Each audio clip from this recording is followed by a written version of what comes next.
এটা আমরা প্রতি বছর করি। আমাদের state urban development agency soda থেকে আমাদের এই গাপ্পি মাছগুলো দেয়া হয়।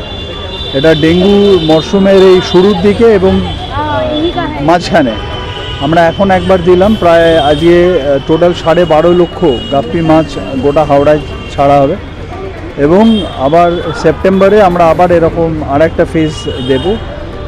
এটা দেওয়ার উদ্দেশ্য বেসিক্যালি এই মাছগুলো কি করে, ওই যে মশার যে লার্ভাগুলো আছে ওরা খেয়ে নেয় মশার লার্ভাগুলো।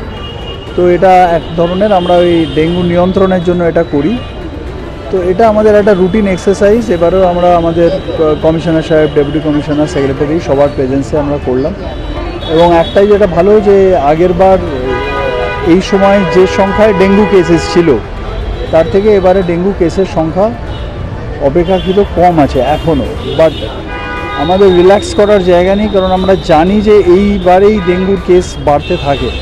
তো আমরা এই জন্য সবাই অ্যালার্ট আছি। আমাদের এখানে যারা আমাদের হেলথের ওয়ার্কার আছে আপনারা দেখছেন প্রত্যেকে যথেষ্ট ডেডিকেটেড। তারা নিজেদের কাজ আপ্রাণ চেষ্টা করেন করার।